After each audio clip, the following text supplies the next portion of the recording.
Musim dingin di Safranbolu datang dengan diam. Salju menyelimuti atap-atap rumah batu tua yang berdiri sejak masa Kekaisaran Ottoman.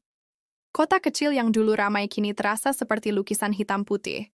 Hanya sesekali diwarnai aroma kopi Turki dari kedai kecil yang tetap buka meski dingin menggigit. Di lantai 2 sebuah rumah tua berwarna putih krem. Seorang wanita duduk diam di balik jendela yang sudah mulai berembun. Elena Mirova, 38 tahun, memeluk dirinya sendiri di kursi kayu. Wajahnya yang cantik dan khas Eropa Timur terlihat tenang, tapi matanya menyimpan duka yang dalam. 3 tahun sudah sejak suaminya, seorang pria bisnis asal Rusia, pergi meninggalkannya tanpa sepatah kata pun. Awalnya ia percaya suaminya hanya pergi untuk urusan pekerjaan ke Istanbul, tapi minggu berubah jadi bulan, dan bulan menjadi tahun. Tak ada kabar, tak ada tanda, hanya sunyi yang setia. Elena memilih bertahan di Safranbolu. Kota ini mengingatkannya pada masa-masa awal pernikahan saat cinta masih hidup dan dunia terasa hangat. Kini setiap sudut kota itu seperti menyimpan hantu kenangan. Tapi ia tak bisa pergi. Ia tak tahu kemana harus kembali. Hari itu, salju turun lebih lebat dari biasanya. Elena mengenakan mantel panjang dan selendang wol, lalu berjalan menyusuri gang sempit yang menurun menuju toko roti langganannya. Di tengah jalan, langkahnya terhenti. Di ujung gang, berdiri seorang pria asing. Kulitnya sawo matang, kamera tergantung di leher, dan pandangannya penuh rasa ingin tahu. Ia sedang memotret rumah-rumah klasik, lalu langit, lalu sepasang burung yang terbang rendah. Saat lensa itu perlahan mengarah padanya, Elena tak bisa menghindar. Mereka bertatapan singkat. Pria itu tersenyum sopan. Elena hanya menunduk, jantungnya berdegup sedikit lebih cepat, tanpa alasan yang jelas. Ia pun berlalu. Tapi langkahnya terasa berbeda. Hatinya, yang beku selama bertahun-tahun, seperti baru saja disentuh matahari. Ia belum tahu siapa pria itu. Tapi untuk pertama kalinya sejak Dimitri pergi, Elena merasa hidup kembali. Namanya Rangga Wicaksono, 29 tahun. Seorang fotografer lepas dari Indonesia yang sedang menjalani perjalanan pribadi, merekam wajah-wajah kehidupan musim dingin di kota-kota bersejarah. Safranbolu adalah satu dari sedikit tempat yang benar-benar membuatnya terpikat. Kota ini seperti berhenti di masa lalu, menyimpan aura yang tak bisa dijelaskan hanya dengan gambar. Pagi itu, Rangga mengatur tripodnya di salah satu gang berbatu. Matanya menyisir rumah-rumah tua, warna kayu lapuk, jendela yang masih berhiaskan besi tempa, semuanya seperti berbisik dalam diam. Ia menekan shutter berkali-kali, lalu berhenti saat melihat sosok perempuan melintas di tengah salju. Wanita itu mengenakan mantel krem dan selendang abu-abu. Wajahnya putih pucat, matanya tajam namun tampak kosong, seperti menyimpan cerita yang terlalu panjang untuk dituturkan. Rangga tidak tahu kenapa, tapi jari-jarinya otomatis mengangkat kamera dan memotret. Klik, lensa menangkap sosok Elena dari kejauhan. Rangga sempat merasa bersalah. Tapi saat Elena berhenti sejenak dan mereka saling bertatapan, dia melihat senyum samar yang menggugah rasa penasaran.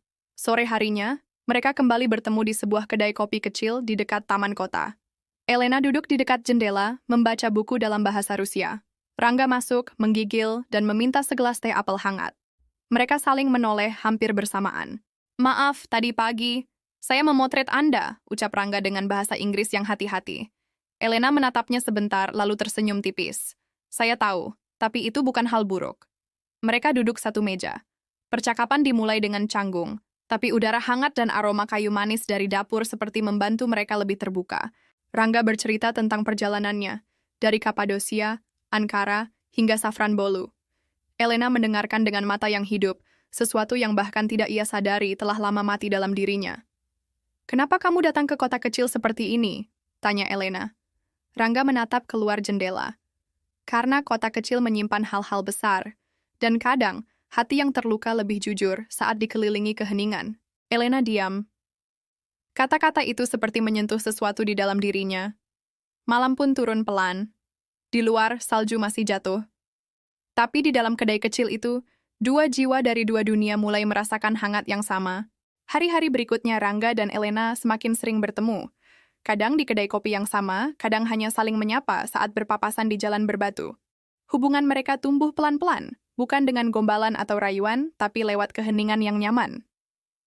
Suatu pagi, Rangga mengajak Elena ikut menemaninya memotret matahari terbit dari bukit kecil di luar kota. Elena awalnya ragu. Ia belum pernah pergi ke tempat itu sejak suaminya pergi. Tapi ada sesuatu dari ketulusan mata Rangga yang membuatnya melangkah. Mereka duduk di atas bebatuan, saling membungkus diri dengan mantel tebal. Saat langit perlahan berubah dari kelabu ke jingga, Elena memejamkan mata dan untuk pertama kalinya sejak lama, ia merasa tenang. "Kamu tahu," katanya pelan, "aku pernah punya seseorang. Kami datang ke Saffron Bolu untuk memulai hidup baru. Tapi dia pergi, dan aku tetap di sini. Seperti tertinggal." Rangga menoleh padanya. "Kamu masih mencintainya?" Elena tak langsung menjawab. Ia menatap salju yang mengeras di bawah kaki mereka. "Aku tak tahu lagi seperti apa cinta seharusnya terasa, tapi kalau rasanya seperti pagi ini, mungkin aku ingin mencoba lagi." Rangga tersenyum. Ia tidak menyentuh Elena, tidak mendekat. Tapi dalam diam itu, ada jarak yang semakin lama semakin hilang. Hari-hari berlalu seperti potongan film hitam putih yang perlahan diberi warna. Elena mulai tertawa lagi. Ia mulai keluar rumah bukan karena harus, tapi karena ingin. Kadang ia mengantar Rangga mencari spot foto terbaik, kadang ia sendiri jadi model tak resmi Rangga, berdiri di tengah gang, membelakangi kamera, seperti lukisan yang belum selesai. Di balik setiap foto, Rangga menyimpan rasa. Ia tahu ia mulai jatuh cinta, perlahan, dalam, dan tak bisa ditahan, tapi ia juga tahu cinta tak bisa dipaksakan, terutama pada hati yang pernah patah. Suatu malam, mereka duduk di teras rumah Elena. Rangga menunjukkan hasil jepretan hari itu lewat kameranya. Elena tertawa pelan, melihat betapa banyaknya wajahnya terekam tanpa ia sadari. "Kalau kamu terus memotretku seperti ini, aku mungkin akan merasa istimewa." "Kamu memang istimewa," jawab Rangga tanpa ragu. Dan malam itu Elena tak menjawab, tapi sorot matanya untuk pertama kalinya tak lagi sendu. Kebahagiaan adalah sesuatu yang datang tanpa peringatan, begitu pula dengan luka lama. Di saat Rangga dan Elena mulai merajut kenyamanan yang tak mereka sangka, sebuah kabar dari Istanbul datang seperti badai musim dingin. Dimitri, suami Elena yang hilang bertahun-tahun, tiba-tiba menghubungi melalui email. Isinya singkat, "Aku akan datang ke Saffron Bolu. Kita perlu bicara."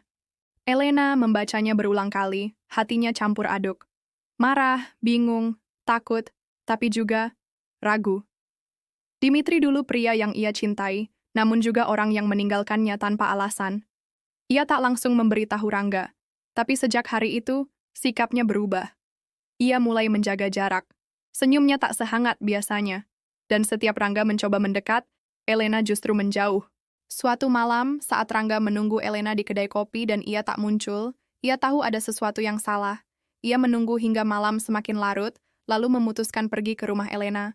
Di sana, dari kejauhan, ia melihat sebuah mobil hitam berhenti. Seorang pria tinggi turun dan Elena berdiri di depan pintu. Mereka tak berpelukan, tak berciuman, hanya saling menatap lama, seolah waktu berhenti. Rangga tak bisa tidur malam itu. Keesokan harinya, Elena datang ke tempat Rangga biasa memotret. Wajahnya lelah. "Aku harus bertemu dia, bukan karena masih mencintainya, tapi karena aku harus tahu kenapa dia pergi." Rangga mengangguk. "Aku mengerti." "Rangga," suara Elena hampir berbisik. "Kalau aku bilang, aku ingin tetap tinggal, bukan untuk Dimitri, tapi untukmu. Apa kamu percaya?" Rangga menatapnya. "Aku percaya kamu, bahkan ketika kamu sendiri belum yakin dengan hatimu." Malam itu, Elena memutuskan untuk bertemu Dimitri sekali lagi. Di ruang tamu yang pernah mereka tinggali bersama, Dimitri meminta maaf, mengaku lari dari masalah, dan kini menyesal. Tapi Elena hanya menatapnya dingin. "Kau tak meninggalkanku. Kau membunuh bagian dari diriku yang paling hidup." Dan saat Dimitri pergi, kali ini untuk selamanya, Elena berdiri di jendela, melihat salju yang turun pelan. Besoknya, ia datang ke Rangga. Ia tidak berkata apa-apa, hanya meraih tangan pria itu dan menggenggamnya erat. Tidak ada janji, tidak ada kata manis. Tapi dalam genggaman itu, ada keputusan yang nyata. Di saat Rangga dan Elena mulai merajut kenyamanan yang tak mereka sangka, sebuah kabar dari Istanbul datang seperti badai musim dingin. Dimitri, suami Elena yang hilang bertahun-tahun, tiba-tiba menghubungi melalui email. Isinya singkat. "Aku akan datang ke Saffron Bolu. Kita perlu bicara." Elena membacanya berulang kali, hatinya campur aduk. Marah, bingung, takut, tapi juga ragu.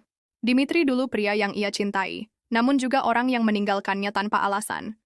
Ia tak langsung memberitahu Rangga. Tapi sejak hari itu, sikapnya berubah. Ia mulai menjaga jarak. Senyumnya tak sehangat biasanya. Dan setiap Rangga mencoba mendekat, Elena justru menjauh. Suatu malam saat Rangga menunggu Elena di kedai kopi dan ia tak muncul, ia tahu ada sesuatu yang salah. Ia menunggu hingga malam semakin larut, lalu memutuskan pergi ke rumah Elena. Di sana, dari kejauhan, ia melihat sebuah mobil hitam berhenti. Seorang pria tinggi turun dan Elena berdiri di depan pintu. Mereka tak berpelukan, tak berciuman, hanya saling menatap lama, seolah waktu berhenti. Rangga tak bisa tidur malam itu. Keesokan harinya, Elena datang ke tempat Rangga biasa memotret. Wajahnya lelah. Aku harus bertemu dia. Bukan karena masih mencintainya, tapi karena aku harus tahu kenapa dia pergi. Rangga mengangguk. Aku mengerti. Rangga, suara Elena hampir berbisik. Kalau aku bilang, aku ingin tetap tinggal, bukan untuk Dimitri, tapi untukmu. Apa kamu percaya? Rangga menatapnya. Aku percaya kamu, bahkan ketika kamu sendiri belum yakin dengan hatimu. Malam itu, Elena memutuskan untuk bertemu Dimitri sekali lagi. Di ruang tamu yang pernah mereka tinggali bersama, Dimitri meminta maaf, mengaku lari dari masalah dan kini menyesal. Tapi Elena hanya menatapnya dingin. Kau tak meninggalkanku. Kau membunuh bagian dari diriku yang paling hidup. Dan saat Dimitri pergi, kali ini untuk selamanya, Elena berdiri di jendela, melihat salju yang turun pelan. Besoknya ia datang ke Rangga. Ia tidak berkata apa-apa, hanya meraih tangan pria itu dan menggenggamnya erat. Tidak ada janji, tidak ada kata manis. Tapi dalam genggaman itu ada keputusan yang nyata. Beberapa bulan telah berlalu sejak malam saat Elena menutup pintu terakhir dari masa lalunya.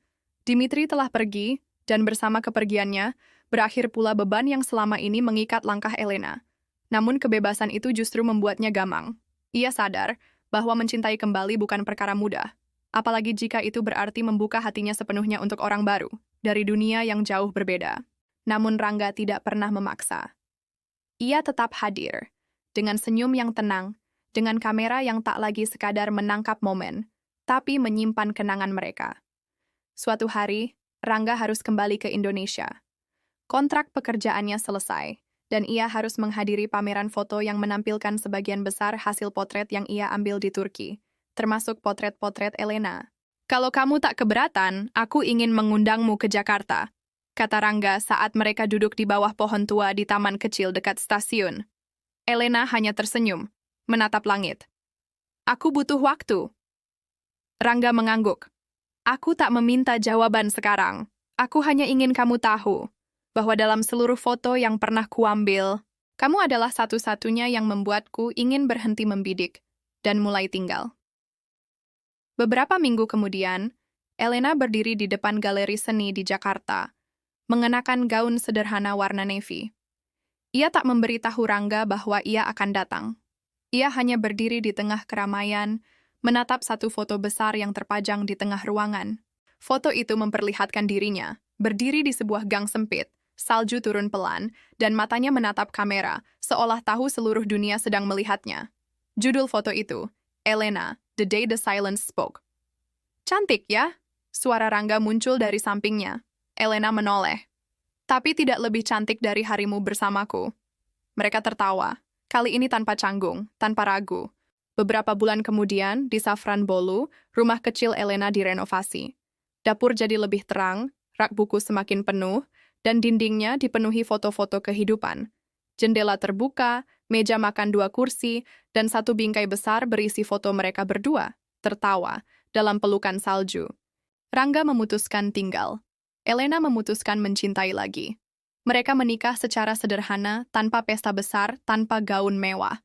Hanya 2 hati yang pernah hancur, yang kini berdiri di antara saksi senyap, langit, salju, dan jalanan berbatu yang menyimpan jejak perjalanan panjang mereka. Akhir cerita ini bukan tentang pertemuan yang ajaib, tapi tentang 2 orang yang mau menunggu. Menunggu hati pulih.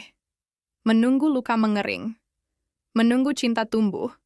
Bukan dalam keajaiban, tapi dalam keberanian untuk memulai dari awal.